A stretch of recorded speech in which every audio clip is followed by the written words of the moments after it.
કેશોદના શેરગઢમાં આધેડ વ્યક્તિ નદીના પાણી ભરેલા ખાડામાં આકસ્મિક રીતે ડૂબી જતા મોત નિપજતા અરેરાટી વ્યાપી છે.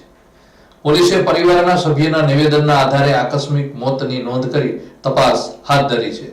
આ અંગે પોલીસ સૂત્રોમાંથી મળતી વિગત મુજબ શેરગઢ ગામના મનુભાઈ કરણાભાઈ દયાતર ઉંમર વર્ષ 43 ગામની નદીના પાણી ભરેલા ખાડામાં આકસ્મિક ડૂબી જતા ગામ લોકોએ તેને પાણીમાંથી બહાર કાઢી 108 મારફત કેશોદ સરકારી હોસ્પિટલે ખસેડ્યા હતા. જ્યાં હાજર ડોક્ટરે આધેડનું મોત થયાનું જાહેર કર્યું હતું. આધેડની ડૂબી જવાની ઘટનાની જાણ થતા મૃતકનો પરિવાર હોસ્પિટલે પહોંચ્યો હતો. મૃતકના પરિવારના સભ્ય કરશનભાઈ દયાતરે મનાભાઈની માનસિક સ્થિતિ અસ્વસ્થ હોય બપોરના સમયે બાથરૂમ જતા પગ લપસી જવાથી ડૂબી ગયાની ઘટના વિશે શંકા વ્યક્ત કરી હતી.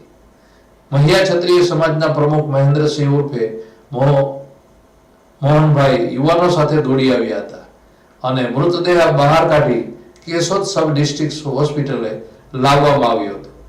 કેશોદના શેરગઢ ગામે આધેડનું આકસ્મિક મૃત્યુ થતા શોકનું મોજું ફરી વળ્યું છે.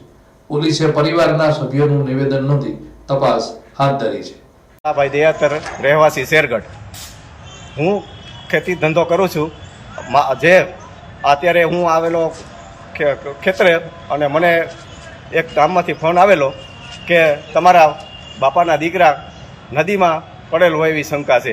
ત્યાંથી હું દોડી હું તથા એના બનેવી ભરતભાઈ બંને અમે આવ્યા, જોયું તા મોનાભાઈ નદીમાં પાણીમાં ઊંધા પડેલા હતા. પછી ગામની લોકોની મદદથી અમે એમને બહાર કાઢ્યા અને દવાખાને લઈ આવ્યા. દવાખાને હાજર ડૉક્ટરે તેમને મૃત જાહેર કર્યા હતા. તો પોતાની થોડીક માનસિક નબળાઈને કારણે આવું હોય અને બાથરૂમ ગયેલા હોય નદીએ એવી શંકા કરી.